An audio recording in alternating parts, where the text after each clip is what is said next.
इस कार्यक्रम के प्रायोजक कृषि एवं किसान कल्याण मंत्रालय एवं कृषि सहकारिता एवं किसान कल्याण विभाग।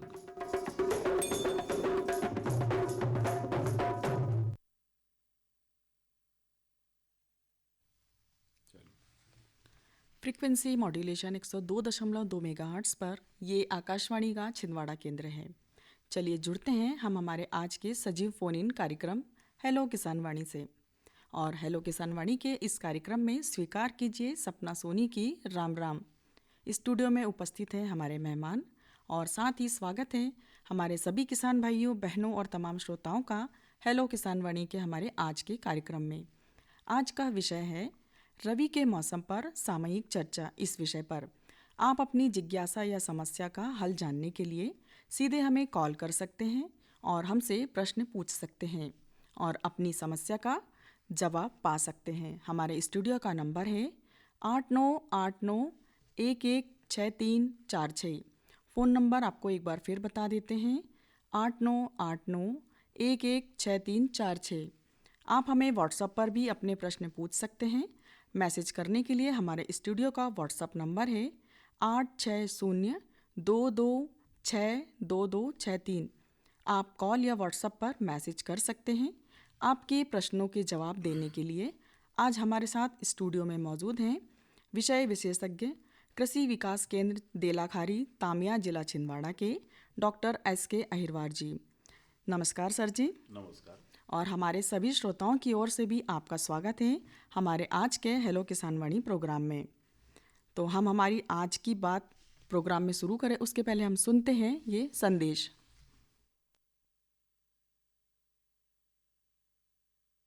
किसानों को सशक्त बनाने का मौका सेंट्रल बैंक ऑफ इंडिया ला रहा है मेगा कृषि ऋण आउटरीच अभियान 14 नवंबर 2025 से, जिसमें मिलेंगे सेंट cold storage, food processing, poultry और प्रधानमंत्री कुसुम जैसी योजनाओं के साथ तेज ऋण स्वीकृति और कम ब्याज दरें। अधिक जानकारी के लिए आज ही नजदीकी शाखा में संपर्क करें। जैसा कि हमारा आज का विषय है रवि के मौसम पर सामयिक चर्चा, तो आइए शुरू करते हैं हमारा आज का कार्यक्रम। डॉक्टर साहब, यदि रवि के जो मौसम है उसके पूर्व क्या तैयारी करना चाहिए हमारे किसान भाई बहनों को? जी मैडम, सबसे पहले तो हमारे सभी जो श्रोता हैं, जो हमारे किसान भाई हैं, जो जुड़े हुए हैं हमारे आकाशवाणी छिंदवाड़ा से, सभी को नमस्कार। जैसे कि ये बहुत ही अच्छा क्वेश्चन आपने किया है कि रबी सीजन में क्या तैयारी करने की आवश्यकता है और जी, कौन कौन सी चीज़ों पे हमें ध्यान रखना रखना है। चाहिए बिल्कुल। जैसे कि हम देखते हैं कि हमारा जो ज़िला है, पूरे क्षेत्र में मक्का का बहुत बड़ा एक रकबा है। जी मक्का कटाई के बाद ही हम रबी फसल की तैयारी के लिए ही खेत खाली करते हैं। बिल्कुल। तो उसके लिए हमें सबसे पहले तो ध्यान रखना है कि जैसे ही मक्का हमारी कंप्लीट सूख जाती है और पक जाती है, जी। उसके बाद आप भुट्टे तोड़ के सीधा डायरेक्ट इसमें रोटावेटर की सहायता से खेत में ही पूरा डंठल उसमें मिला दें जी और खेत को तैयार कर लें। ज़्यादा उसमें यदि हम समय लगाते हैं और लंबे समय तक खेत हमारा खुला छूटता है तो जी निश्चित ही नमी की कमी होती है और हमारे लिए एक बहुत बड़ा एक नुकसान होता है, जिससे पानी की भी फिर भविष्य में आवश्यकता ज़्यादा होती है। जी जी तो रोटावेटर एक बहुत बड़ा एक अच्छा एक यंत्र है जिसकी सहायता से हम खेत को तैयार कर सकते हैं और जी रोटावेटर के बाद तुरंत हम बोनी कर सकते हैं। और अभी शासन के माध्यम से एक सुपर सीडर का भी बहुत प्रचलन में आया है जी और इसको काफ़ी प्रोत्साहन स्वरूप इसको हम उपयोग करने के लिए किसानों के बीच में इसका एक प्रचार भी हम कर रहे हैं कि जी सुपर सीडर का उपयोग यदि करते हैं तो भूमि की तैयारी से लेकर बुआई एक साथ होती है। जी, ये तो तो ये बहुत बहुत अच्छी बात अच्छा है। यंत्र है। बिल्कुल। थोड़ा सा जो बड़े किसान हैं इसको उपयोग कर सकते हैं जी क्योंकि ये थोड़ा महंगा है। यदि हमारे छिंदवाड़ा में एक अभियांत्रिकी विभाग से इसको उपयोग करके कस्टम हायरिंग सेंटर से उपयोग करके इसको आप देख सकते हैं कुछ बिल्कुल। क्षेत्र। तो इसका भी उपयोग हम धीरे धीरे बढ़ाएं। जी और रबी की तैयारी के लिए एक चीज़ और हमें ध्यान रखना है कि जिनके पास पानी है जी वो मक्का की कटाई के तुरंत बाद शीघ्र ही बोनी करने का एक व्यवस्था बनाएं। जी और दूसरी चीज़, ज़्यादा लेट बोनी करने से हमारे भूमि की नमी नष्ट होती है, वही तो आपसे शीघ्र अभी ही बोनी पूछने हम वाली करने थी का प्रयास करें। कि जैसे जो हमारे किसान भाई ये मक्का जो लेट कट रहा है, तो उस कंडीशन में वो कौन सी फसल लगाएं या उनको क्या ऐसा करना चाहिए जिससे उनको नुकसान भी ना हो? प्रयास देखा गया है कि हमारे क्षेत्र में लेट बोनी ही होती है। छिंदवाड़ा जी जो जिला है, और जो फसल लगती जैसे धान वाला क्षेत्र है जी या आपका मक्के वाला है, तो किसान लेट देरी से बोनी करते हैं। उस कंडीशन में हमें ऐसी फसलों का चयन करना है जो कम समय में और अच्छा उत्पादन देती हो। जैसे आपकी एक JW 3336 वैरायटी है, जी ये हीट टॉलरेंट किस्म के नाम से भी जानते हैं इसको। जी अगर इसको हम अपने क्षेत्र में इसका बोने का करते हैं, बुआई करते हैं, तो निश्चित ही इस पे उपज पे भी प्रभाव नहीं पड़ता और उत्पादन हमारा ठीक आता है। इसलिए इसको लेट कंडीशन में ये बोनी हमें कर सकते हैं कर इसकी सकते अपन। हैं। और जिनके पास पानी है जी वो HI 1544 है और MP 3465 किस्म है, जो जी अधिक पानी जिनके पास उपलब्ध है, 4 से 5 पानी जिनके पास पर्याप्त मात्रा पर्याप्त में मात्रा उपलब्ध में हो, उपलब्ध है। वेराइटियों का चयन करके इसकी बुआई कर सकते हैं। ये आसानी से उपलब्ध हो जाती हैं बीज बिल्कुल। निगम में। जी जी। और डॉक्टर साहब, जैसे इस वर्ष के मौसम को देखते हुए तो जो गेहूं की बुवाई का सही समय है वो क्या होना चाहिए? अभी जो समय चल रहा है, अभी 15 नवंबर तक बोनी करने का है। 15 नवंबर तक आप बोनी कर दीजिए। जी यदि जी। थोड़ा सा अपने यहाँ क्षेत्र जो ऐसा है कि मक्का जब तक नहीं कटती है तब तक इसकी हमें बोनी करने में थोड़ा सा दिक्कतें होती हैं। तो सर, जहाँ आपको यहाँ पर मैं थोड़ा जी रोकना चाहूँगी। हमारी कॉलर हमसे जुड़ना चाहते हैं। हेलो हेलो हल- हेलो। हेलो। हाँ जी, आपका नाम बताएं। हेलो। हाँ जी मैडम, नमस्कार मैडम। नमस्कार, आपका नाम बताइए। जी, मेरा नाम गायत्री टीकर से है। मैं छिंदवाड़ा जिले के मोहर ब्लॉक से बोल रही हूँ, हाँ चारगांव जी करबल से। जी। हाँ, तो दीदी आपका क्वेश्चन पूछिए। जी, हमें ये जानकारी चाहिए थी, जैसे हमारा खेत अभी गीला है धान का, हम्म। तो उसमें गेहूं कौन सा डाला जाए? बहुत गीली जगह रहती है।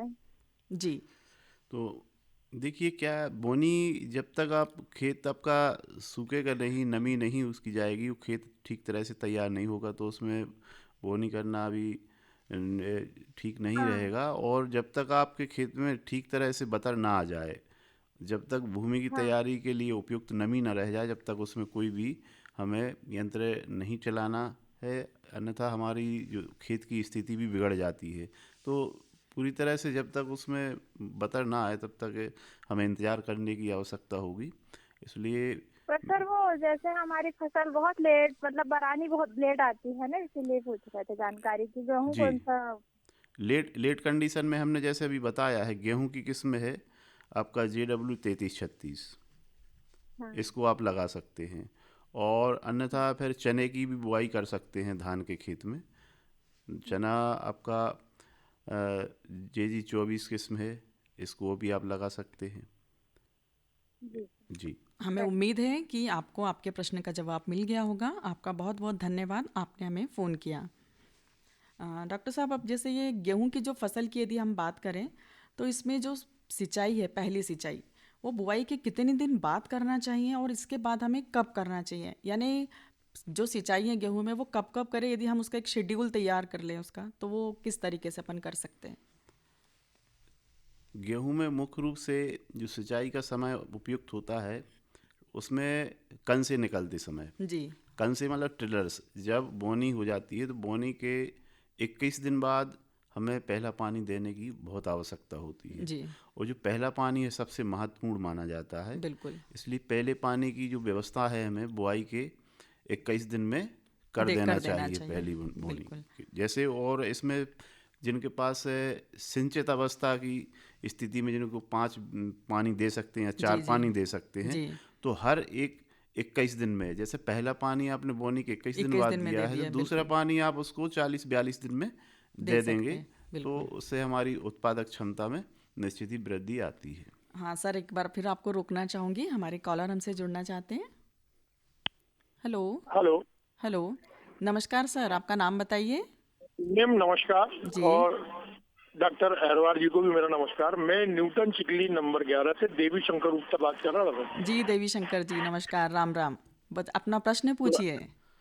मैम मेरा ये प्रश्न था कि जैसे कि ये मौसम की बेरुखी के कारण मतलब अभी हमारे खेत में मतलब अभी कुछ समय हुआ कि हमने मक्का की तोड़ाई की है, घानी भी नहीं कर पाए और अभी नमी बनी हुई है खेतों में जी जी क्योंकि अधिक बारिश हुई है। जी। तो ऐसे में मेरा डॉक्टर साहब से ये सवाल था कि मतलब हम किस वैरायटी का गेहूं लगाएं या कोई सी ऐसी सब्जी लगाएं या चना लगाएं कि हमको ज्यादा आगे नुकसान ना हो और मतलब हमको पर्याप्त मात्रा में मतलब हमारा उत्पादन हो। मैं जी ये डॉक्टर साहब से जी जानना जी गुप्ता जी, आपका जो प्रश्न है, अगर आपकी जो मक्के की खेत में अगर आप दूसरी फसल लेना चाहते हैं तो उसको शीघ्र ही तैयार कर लें। अभी बतर तो आ गया होगा आपके खेत में, जी जी उसको आप तुरंत खेत में मिला दीजिए रोटावेटर की सहायता से। और शीघ्र ही आप जो व्यवस्था यदि पानी की है तो सिंचित किस्मों का चयन करें, और यदि कम पानी है तो आपको मध्यम पानी वाली किस्में भी उपलब्ध हैं हमारे क्षेत्र में, हर जगह उपलब्ध हो जाती हैं, चाहे बीज निगम हो या NSC हो, यहाँ से उपलब्ध हो जाती हैं। जिसमें सेमी इरिगेटेड कंडीशन के लिए अर्ध सिंचित अवस्था में हमें एक तो JW 3382 किस्म का चयन करके आप बो सकते हैं, या फिर JW 3211 भी किस्म ठीक है, इसका भी आप चयन करें।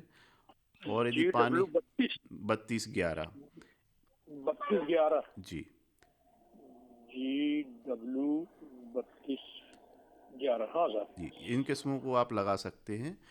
और यदि जी पानी नहीं है आपके पास और नमी पर्याप्त है, एक आध पानी है यदि, तो एक वैरायटी बहुत अच्छी है HI 1500। ये टोटल रेनफेड कंडीशन के लिए है, जिनके जी पास जी पर्याप्त नमी है और हो सकता है कि पानी ना भी देना पड़े, तो भी ये जी। किस्म बहुत अच्छा रिस्पॉन्स देती है। आप इस किस्म का अच्छा उपयोग कर जी सकते सर, हैं। मतलब मेरा सवाल ये था कि सब्जी वर्गी में अपन मतलब क्या लगा सकते हैं? सब्जी वर्गीय में रबी सीजन के लिए आप सिंचित अवस्था है आपके पास के अर्ध सिंचित जी है कि जी जी जी क्या जी स्थिति है है आप सर। सिंचाई की क्या व्यवस्थाएं हैं आपके यहाँ? सिंचाई की है सर, बोर है सर। बोर है तो आप इसमें नर्सरी मैनेजमेंट के माध्यम से आप टमाटर भी लगा सकते हैं, भिंडी भी लगा सकते हैं, ठीक है। और भी सब्जियां हैं जो बेल वाली हैं, उनका भी इस्तेमाल कर सकते हैं। कोई भी हो, अगर आपके पास व्यवस्थाएं हैं, रिसोर्स हैं और उनका सही उपयोग काम करने हैं, तो फिर आप कोई भी सब्जी का चयन करते हैं अपनी सुविधा अनुसार। बाकी अपने क्षेत्र में मसाले वाली फसलों का भी बहुत अच्छा एक स्कोप है, जैसे आपका लहसुन है और आपकी प्याज है, इनको भी आप लगा के अच्छा उत्पादन और लाभ कमा सकते हैं।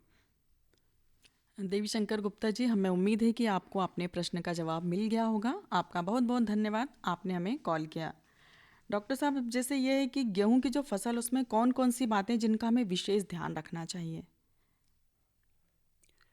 मुख्य रूप से रबी सीजन में जो बोई जाने वाली मुख्य फसलें हैं, जी उसमें गेहूं है, चना है, मसूर है और सरसों है। जी। और अभी कुछ क्षेत्रों में अलसी का भी है, जैसे आपका चौरई वाला क्षेत्र है, उसमें हाँ कुछ जी, किसान अलसी पे भी जाते हैं। बिल्कुल। तो इन किस्मों का कुछ हमें ऐसा एक सिलेक्शन करने की आवश्यकता है। जैसे गेहूं का तो हमने जैसे पहले बता ही दिया है, जी जी और सरसों का एक बहुत अच्छा एक रकबा हमारे क्षेत्र में बढ़ रहा है, तो सरसों पे भी थोड़ा हमें ध्यान देने की आवश्यकता है, क्योंकि बिल्कुल। जो भी अन्न वाली फसलें हैं उनके बाद हमें तेल वाली फसलों पे भी थोड़ा सा जाने की ज़रूरत है, और इस पे शासन ने भी काफ़ी प्रयास किया है बिल्कुल। और योजनाओं के माध्यम से इसको अनुदान पे भी रखा है सीड। तो जी इसमें कुछ किस्में हैं, PM30 पूसा मस्टर्ड 30 है, जी RVM 1 है, और एक जगन्नाथ किस्म है, जी BSL 5 के नाम से चलती है। इन किस्मों का हम चयन करके अपना एक सरसों का क्षेत्र बढ़ा सकते हैं, और कम पानी में ये बहुत ही आसानी से ये फसल को हम उगा सकते हैं जी। रबी सीजन में। अब जैसे पोषक प्रबंधन है, ये क्या है और इसको अपने हमारे किसान भाई कैसे अपना सकते हैं? पोषक प्रबंधन एक ऐसा एक घटक है कि जी बहुत ही महत्वपूर्ण है। अगर फसल उत्पादन में हम बात करें बिल्कुल। तो हर फसल के लिए अलग अलग पोषक प्रबंधन होता है, जी जिसमें सबसे पहले तो खेत की तैयारी से ही ये शुरू हो जाता है। बिल्कुल। जनरली हमने देखते हैं कि मक्के की जो फसल है उसको हमें काटना या फेंकना नहीं है बाहर खेत से, बिल्कुल। खेत में ही मिला देना है, उसका जी दाना निकाल के और पूरा का पूरा पौधा खेत में ही मिला देना है। जी। कोई भी भाग पौधे का बाहर नहीं फेंकना बाहर है अपने नहीं को। फेंकना हो, खेत में मिला के, और एक अच्छा बायोमास हम तैयार कर सकते हैं खेत जी में। सर, यहाँ आपको रोकना जी। चाहूँगी, हमारे कॉलर हमसे जुड़ना चाहते हैं। हेलो हेलो मैडम, नमस्कार। नमस्कार, आपका नाम बताइए। मैं न्यूटन हरिराम साहू बोल रहा हूँ मैडम। जी साहू जी नमस्कार, पूछिए आपका क्या प्रश्न है। मेरा प्रश्न ये है मैडम कि हमारा खेत जो है नदी से किनारे लगा हुआ है, जी उसमें हमेशा कोहरा बना रहता है और उसमें गेहूं का एवरेज भी कम होता है। उसे ऐसी कोई वैरायटी वो जो कि एवरेज भी मिले। जी कौन सी फसल लगाना चाह रहे हैं उसमें? अभी आपने कुछ गेहूं डिसाइड बोने किया? जा रहे हैं सर। गेहूं पे सिंचाई के जी साधन है हाँ। आपके पास? सिंचाई के साधन है आपके पास? जी सिंचाई का साधन है आपके पास? हाँ, सिंचाई साधन है, नदी से लगा हुआ है, लेकिन हमेशा कोहरा बना रहता है उसमें। ठीक है। तो इस जी हाँ। कंडीशन में जब कोहरा की स्थिति बनती है तो आपको सरसों पे जाना उचित रहेगा। कोहरे वाले जी क्षेत्र में यदि हम तेल वाली फसल का एक चयन करें जी तो अच्छा रिजल्ट आता है। कोहरे की जी दशा में अगर तेल वाली फसल लगाते हैं तो कोहरा का प्रभाव फसल पे नहीं पड़ता है। जैसे सरसों है, जी जी सरसों पे कोहरे का असर नहीं होता है और उत्पादन इसका प्रभावित नहीं होता है। तो सरसों की फसल आप चयन कर सकते हैं। अगर एक दो पानी देंगे तो बहुत पर्याप्त उत्पादन आप प्राप्त कर सकते हैं। चूँकि कोहरा वाला है तो इसमें जैसे ही आपका फरवरी जनवरी वहाँ का प्रथम सप्ताह होता है तो उसमें कोहरे की संभावना रहती है गेहूं में और चने में। तो तिलहनी फसल का ही हमें ज़्यादा इसमें चुनाव करना है और उसका रकबा आपको लेके उत्पादन को बढ़ाने की आपको प्रैक्टिस करना है। साहू जी हमें उम्मीद है कि आपको आपका प्रश्न का जवाब मिल गया होगा। बहुत बहुत धन्यवाद, आपने हमें फ़ोन लगाया। डॉक्टर साहब अपन बात कर रहे थे पोषक प्रबंधन पर। जी, तो पोषक प्रबंधन के लिए जैसे सबसे पहले तो पोषक तत्वों का हमें एक सही संतुलन में उपयोग करना है। बिल्कुल दूसरा, उसमें जैविक उर्वरकों का इस्तेमाल भी हमें ज़रूरी है। बिल्कुल अभी सर। हम केवल नाइट्रोजन, फास्फोरस और पोटास की बात कर रहे थे। जी तो जनरली कुछ किसान केवल हम यूरिया और डीएपी भी फोकस करते हैं। जी तो पोटास का इस्तेमाल हमें ज़रूर करना जरूरी है। करना तो है। उसमें एनपीके एक अच्छा ऑप्शन है जी जिसमें तीनों पोषक तत्व होते हैं। हम्म, दूसरा, बीज बोने के पहले हमें जो जैव उर्वरक है जी उनका इस्तेमाल करना है। जैसे गेहूं में हमें एजोटोबैक्टर पीएसवी कल्चर का इस्तेमाल जी करना है। चने वाली फसलों में चने की फसल है जैसे बोना है तो उसके पहले हमें राइजोबियम कल्चर का उसकी प्राइमिंग करना है। अगर बिल्कुल उसका हम इस्तेमाल बीज उपचार में कर देते हैं तो हमारा जो राइजोबियम बैक्टीरिया उसकी नाइट्रोजन फिक्सेशन को बढ़ाता है और उसकी रूट के प्रोलिफिकेशन, रूट की जो लेंथ है उसको जी भी बढ़ा बढ़ा देता है। देता तो है। निश्चित ही उससे पानी की समस्या जो होती है कि जी जनरली सूख जाता है पौधा, तो पानी भी एब्जॉर्ब बहुत कर लेता है एब्जॉर्ब उसको। करता है और जी उसकी जड़ लंबी होने से पौधे में अच्छी स्ट्रेंथ बनती है और पौधा मजबूती के साथ निकलता है, उत्पादन बढ़ता है। बढ़ जाता तो है। राइजोबियम कल्चर का हमें इस्तेमाल बहुत आवश्यक है करने के बिल्कुल, लिए। यानी हमारे किसान भाई इसका प्रयोग ज़्यादा करें, बिल्कुल, जिस उसमें मात्रा में चाहिए उसके बीज अनुसार उपचार उसको। बहुत ही आवश्यक है बिल्कुल कल्चर के साथ में। जी और फंजीसाइड का इस्तेमाल भी हम करें, एजोटोबैक्टर है जी आपका, इसके भी इस्तेमाल कर सकते हैं जो अपना इसका फफूंदनाशक का, जी जैसे फफूंदी आपका ट्राइकोडर्मा विरिडी है, जी इसका इस्तेमाल हम कर सकते हैं। बिल्कुल दूसरा, अगर कोई ऐसा लग रहा है कि हम कोई फसल वहाँ हमारे क्षेत्र में कीड़ों का आक्रमण होता है या कोई कीड़ों का प्रकोप होता है या जी उसमें दूसरी बीमारी का प्रकोप होता है तो हमें कोई एक इंसेक्टिसाइड का इस्तेमाल भी कर सकते कर हैं। सकते हैं। बिल्कुल सर, यहाँ रोकना चाहूँगी मैं, कॉलर हमसे जुड़ना चाहते हैं। हेलो हेलो हेलो, हेलो, आपका नाम बताइए। नमस्कार। मैं सागर मध्य प्रदेश से वैष्णवी वर्मा बात कर रही हूँ। जी वैष्णवी जी, आपका क्या सवाल है, पूछिए। जैसे मेरे घर पे बहुत सारे पपाया के पेड़ लगे हैं और टमाटर सब्जी वगैरह के, तो उनमें से फूल आता है और कभी कभी उनका फ्रूट नहीं आता है जी और फंगस लग रहा है। जो हमारे इधर डेकोरेटिव प्लांट्स है उसमें फंगस लग रहा है। जी ठीक है फसल भी है उनमें भी। जी, समृद्धि, बहुत अच्छा प्रश्न है आपका। और इसका सबसे अच्छा उपाय है कि जो भी पौधे आप लगाते हैं तो उसमें पर्याप्त पोषक तत्वों का प्रबंधन जरूरी है। जैसे अभी बात चल रही थी, प्रबंधन के साथ साथ में कोई भी एक सकिंग पेस्ट वाला कोई भी एक इंसेक्टिसाइड का आप इस्तेमाल करना है अगर कोई ज़्यादा सकिंग पेस्ट लग रहा है। दूसरा, हाँ अच्छी नर्सरी से पौधों का सिलेक्शन करने की आवश्यकता होती है। जैसे फलन की जो समस्या है पपीते में जनरली हाँ आती है, तो 10% कम से कम उसमें नर फूल होना ज़रूरी रहता है। अगर पौधे की संख्या 1-2 है तो उसमें पॉसिबिलिटी रहती है कि कभी-कभी फल नहीं आते हैं। तो उस स्थिति में जो नर्सरी लगा रहे हैं उस समय हमें ध्यान रखना है कि अच्छे नर्सरी से उसका चयन किया जाए और उसके बाद सही पोषक प्रबंधन के साथ में गोबर की खाद मिलाकर उसको लगाया जाए और हवा प्रॉपर मिलना चाहिए और धूप प्रॉपर पौधे में मिलना चाहिए। यदि आपका घना क्षेत्र है और धूप प्रॉपर नहीं मिलती है तो भी उसमें फफूंद का प्रकोप और कीड़ों का प्रकोप लगता है। जनरली घर के आसपास भी जो पौधे लगे होते हैं ये समस्या आती है। हमें उम्मीद है कि आपको आपके प्रश्न का जवाब मिल गया होगा। बहुत बहुत धन्यवाद, आपने फ़ोन किया। डॉक्टर साहब, जैसे अब मक्के की जो कटाई हो चुकी है तो उसके बाद चना जो है ये कम पानी वाली फसल है, जी। तो इसमें हम चने की किन किन अवस्थाओं में इसकी सिंचाई अनिवार्य कर सकते हैं और इसकी कौन सी जो किस्में होती है जो अच्छी होती है? चने का सबसे महत्वपूर्ण पहलू ये है कि अगर हम जब भी फसलों की बात करते हैं, जी। किस्मों की बात करेंगे तो इसमें ऐसी भी बहुत सारी किस्में हैं जो अधिक उत्पादन वाली हैं और आपका मुख्य रूप से पानी देने की जो बात है जी कि पहला पानी जो हमें देना चाहिए शाखाएं निकलने के पहले। जी अगर हमारे पास एक पानी है तो शाखा निकलने के पहले, और 2 पानी है तो आपको पहला पानी शाखा निकलने के पहले और दूसरा पानी आपका फूल आने के बाद। ठीक पहले। अच्छा, पहले। ठीक पहले तो आपकी उत्पादक क्षमता निश्चित ही बढ़ेगी और फसल अच्छी वृद्धि करेगी। अच्छा, उसमें और कुछ किस्मों का जो है जी उसमें आपका जेजी 24 किस्म बहुत अच्छी है। जी आपका एक जेजी 16 भी किस्म ठीक है। जी जे 24 16 जेजी 24 जेजी 14 किस्म ठीक है। जी आरबीजी 204 अच्छी ठीक किस्म है एक अच्छी अपनी। किस्म है, बिल्कुल। जी, आरबीजी 202 किस्म ठीक है। जी इन किस्मों को आप लगा के उत्पादन ले सकते हैं। बिल्कुल। हमारे कॉलर हमसे जुड़ना चाहते हैं। हेलो हेलो, नमस्ते मैम। नमस्ते, आपका नाम बताइए। मयंक नागवंशी। मयंक नागवंशी जी, आपका सवाल पूछिए।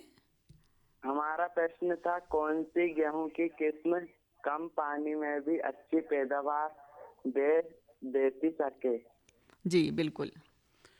तो जैसे अभी बात चल रही थी, हमने पिछले जो कुछ श्रोता हैं उनसे भी बात की है, तो उसमें कम पानी के लिए सब बिल्कुल जिनके पास पानी नहीं है तो एक किस्म HI 1500 किस्म है, इसका इस्तेमाल करें।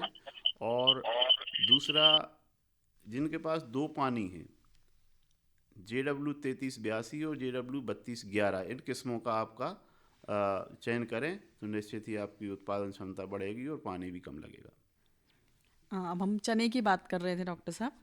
जैसे अत्यधिक सिंचाई से क्या होता है कि जो चने की जड़ें हैं और फूलों पर इसका क्या प्रभाव पड़ता है? जैसे ज़्यादा यदि सिंचाई यदि वगैरह हम हो ज़्यादा जाती सिंचाई करते हैं तो निश्चित ही फ्लावर जैसे एकदम कम पानी हो जाता है और जी। पानी एकदम हम उसमें स्प्रे कर देते हैं है जी, तो फ्लावर ड्रॉपिंग भी होती है। जी। कम पानी की स्थिति में भी फूल झड़ते हैं और और अधिक पानी की अधिक पानी स्थिति भी एकदम हो जाता है। जी। स्ट्रेस कंडीशन से जैसे ही पानी एकदम एब्जॉर्ब करता है जी। तो पौधा के जो फ्लावर ड्रॉप होते होते हैं, वो तो झड़ने नमी का लगते जो हैं। पर्याप्त संतुलन होना बहुत ही आवश्यक है। जो जी। भी जिस चने की फसल है जी या आपका सरसों की बात करें तो इन पे हमें थोड़ा सा ध्यान देने की है कि पर्याप्त नमी हमेशा बनी रहे, जी। एकदम स्ट्रेस कंडीशन और कम पानी की स्थिति ना बने। बिल्कुल।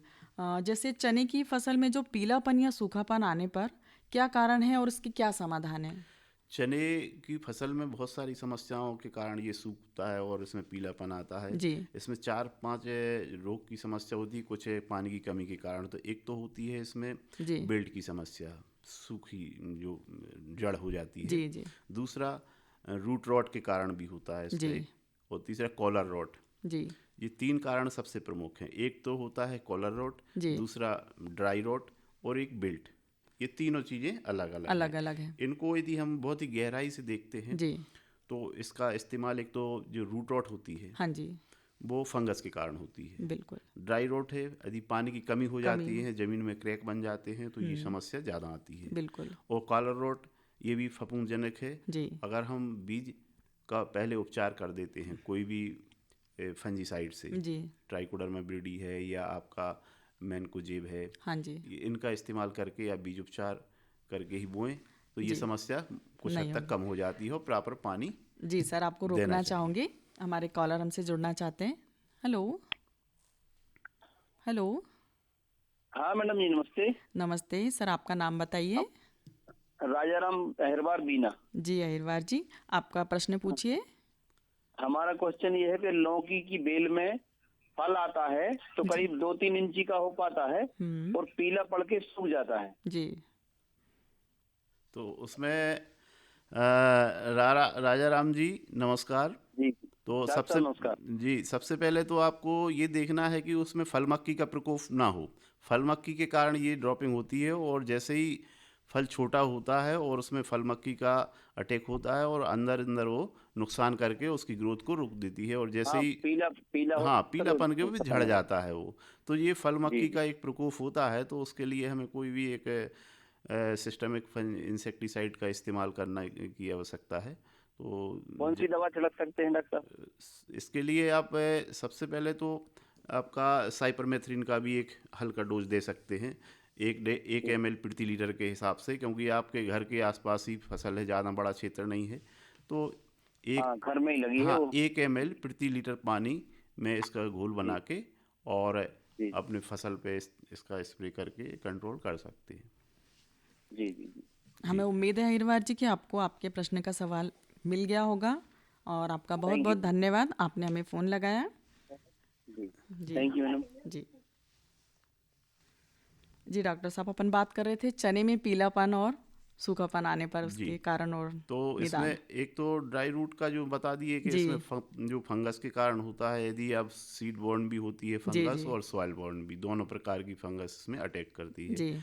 यदि हम बीज सही एक सोर्स से लें, हाँ जी, सही सिलेक्शन करें बीज का, अच्छी किस्म, जैसे प्रमाणित बीज है, बीजों का सही उपचारित करें, उसको प्रमाणित बीज ले करें, तो ये समस्याएं नहीं आती हैं जनरली। यदि आपने पुराना बीज घर का रखा हुआ है, यदि उसमें थोड़ा सा नमी पकड़ी हुई है और फंगस का थोड़ा स्पोर है उसमें, तो ये समस्या आती है। और बीमारी के स्पोर यदि जमीन के अंदर है तो ये समस्या आती है। तो बीज उपचार एक सबसे बड़ा अच्छा कारण है। इसका इस्तेमाल हमें जब भी बीज की बोनी करें तो बीज उपचार आप कोई भी फंजीसाइड से अवश्य करें। बिल्कुल। और जैसे जो भूमि की तैयारी है वो इसकी कैसे करना चाहिए? जनरली देखा गया है कि अगर हम चने की बात करें जी, तो चने में ये सबसे महत्वपूर्ण चीज़ है कि यदि हम भूमि में नमी है और हम कोई भी यंत्र चला देते हैं जी, यदि बखन्नी कर देते हैं या रोटावेटर चला देते हैं पर्याप्त नमी होने की स्थिति में, तो हमारा खेत खराब होता है जी। अगर प्रॉपर नमी है उसमें, जैसे ही हम मिट्टी को उठाएं और उसको फोड़ेंगे तो आसानी से वो फूटना चाहिए, उसका बंधना नहीं चाहिए। अगर फूट गई मतलब नमी आपकी पर्याप्त है बखरने के लिए या उस भूमि की तैयारी के लिए। अगर आप गीली अवस्था में कोई भी यंत्र चलाते हैं तो उससे उगरा रोग की समस्या ज़्यादा आती है जी। तो प्रॉपर नमी हो जाए तभी उसमें हम कोई भी कल्टीवेशन करें और तभी हम भूमि की तैयारी करके उसमें बुआई करें। बिल्कुल जी। ये एक सबसे बड़ी एक महत्वपूर्ण चीज़ है, इसको थोड़ा किसान ध्यान रखेंगे तो निश्चित ही आपकी ये उगरा की समस्या भी नहीं आएगी और भी समस्याओं से छुटकारा मिल सकता है। जैसे कौन कौन से जैव उर्वरक हैं डॉक्टर साहब जो अपन फसल में उपयोग कर सकते हैं? जैव उर्वरक में जैसे हमने बताया गेहूं में है एजोटोबैक्टर जी, और आपका पीएसबी कल्चर, इन दोनों का इस्तेमाल हमें करना है। और गेहूं में कर सकते हैं जी, और चने की जो फसल है उसमें हमें पीएसबी कल्चर जी और राइजोबियम कल्चर का इस्तेमाल हमें निश्चित ही करना है जी। तो जितने भी दलहनी फसलें हैं उनमें राइजोबियम कल्चर और पीएसबी कल्चर का इस्तेमाल करें। बिल्कुल। और जितनी अदलहनी फसल हैं उसमें हमें एजोटोबैक्टर और पीएसबी का इस्तेमाल करके इसका एक बीज उपचार के माध्यम से और सीधी गोबर के साथ में मिक्स करके भी हम खेत में डाल के और इसका सही प्रबंधन कर सकते हैं, जिससे संतुलित मात्रा में जो पोषक तत्व खेत में पड़े हैं उनकी उपलब्धता पौधों को आसानी से हो जाती है। जैसे जो हमारे किसान भाई हैं जैविक खेती करने वाले हैं तो उनके लिए चने की कौन सी जैविक खाद अच्छी होती है और या वो कौन सी किस्म उसमें लगा सकते हैं जिससे उनका उत्पादन अच्छा हो? जैविक खेती में देखिए आज हम देख रहे हैं कि जो भी किसान उपयोग कर रहा है तो गोबर की खादों का इस्तेमाल बहुत कम कर रहा है किसान जी। तो हमें इस पे थोड़ा सा ध्यान देने की जरूरत है। बिल्कुल। कोई भी किसान है अगर मान लो हर 1-3 साल में गोबर की खादों का इस्तेमाल करे या केंचुए की खाद का इस्तेमाल करता है तो निश्चित ही इसकी उत्पादकता खेत की बढ़ती है और फसल की वृद्धि भी ठीक से होती है। यहाँ रुकना चाहूँगी सर मैं आपको, हमारे कॉलर जुड़ना चाहते हैं। हेलो हेलो हेलो हाँ सर, आपका नाम बताइए। डॉक्टर राजकुमार बोल रहा हूँ, बड़ा मलेरा से। जी डॉक्टर साहब, आपका प्रश्न पूछिए। मैडम, हमारे इस एरिया में अक्सर देखा जा रहा है कि यहाँ पर जो चने की फसल होती है या मसूर की फसल होती है, जी उसमें जो उसकी जड़ होती है, जड़ को काटने कोई कीट ऐसा है जो उसको काटता है तो वो सूख जाती है फसल। ये जी बड़ी मात्रा में फसल को नुकसान कर रहा है, तो हम कैसे बचें इससे? जैसे अभी बताया हमने राजकुमार जी, जिसे सबसे पहले प्रमुख बात ये है कि जी जी अगर चने की फसल सीधी सूख जाती है, हरा का हरा पौधा सूख जाता है, जी तो उसके लिए आप तो एक तो ड्राई रूट रहती है, उसमें पानी की पर्याप्त कमी हो जाती है, पानी सही नहीं मात्रा में नमी नहीं बचती है, तो एक ड्राई रूट हो जाती है।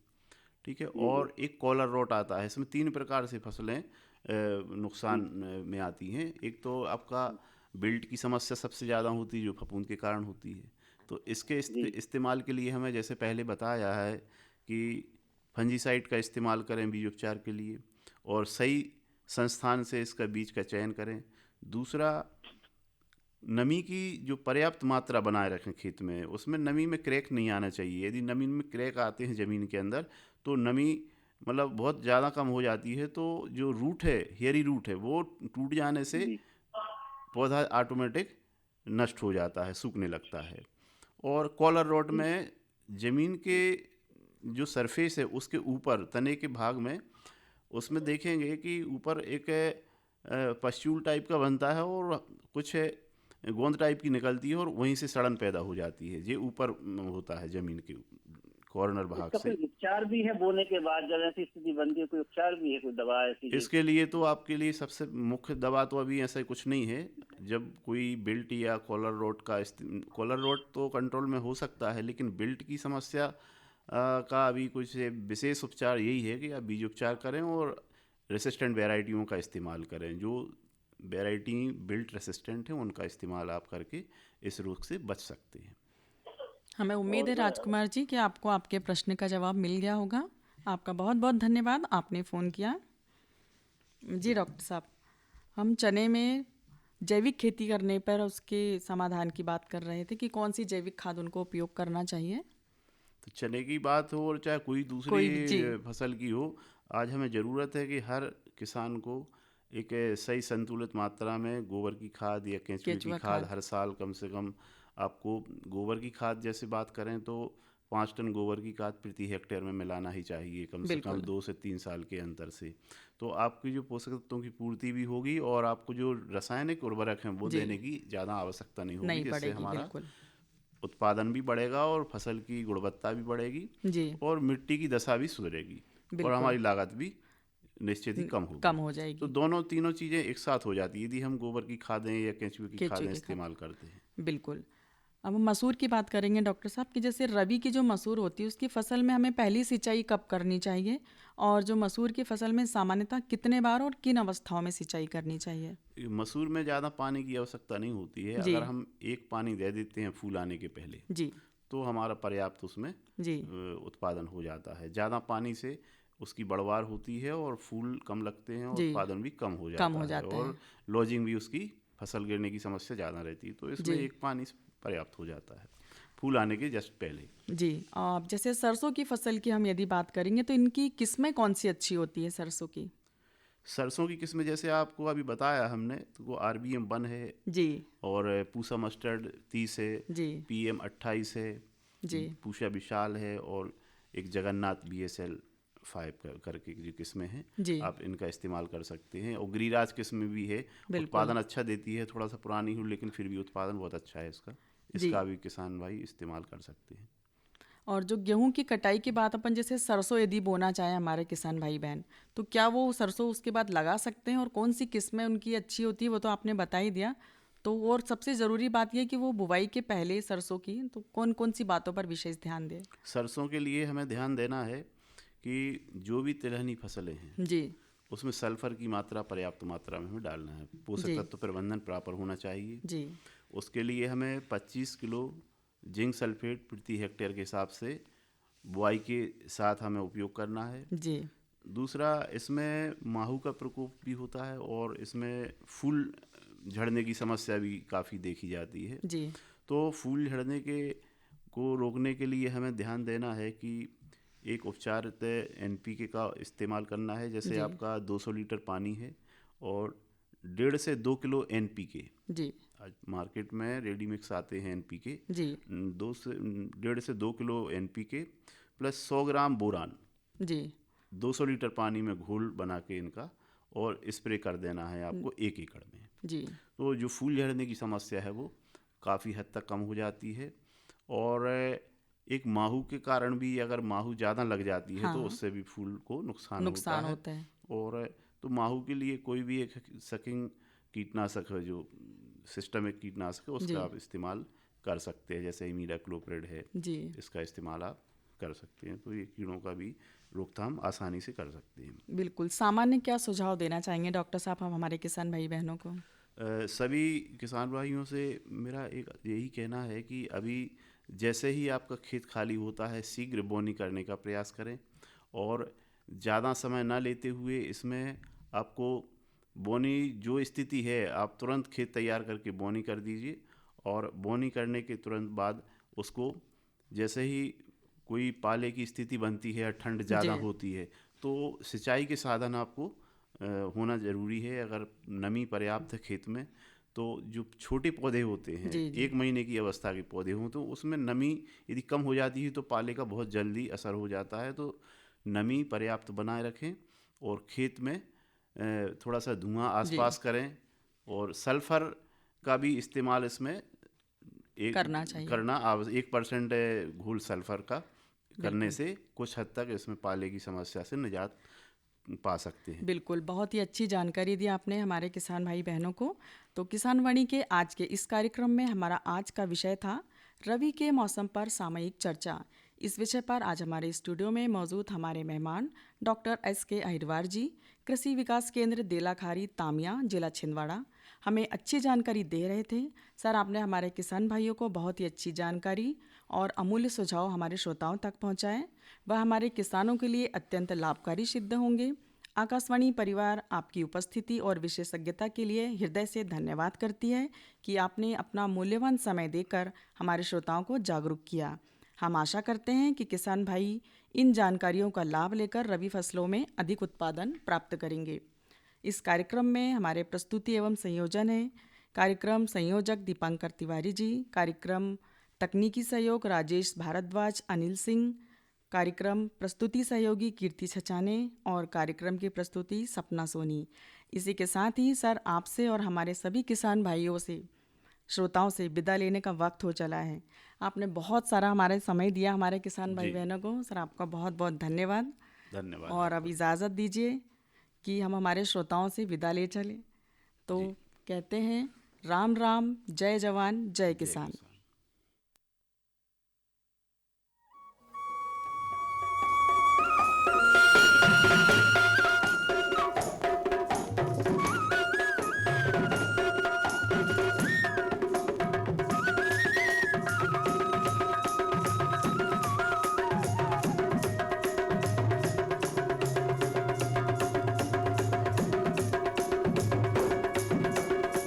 इस कार्यक्रम के प्रायोजक कृषि एवं किसान कल्याण मंत्रालय एवं कृषि सहकारिता एवं किसान कल्याण विभाग।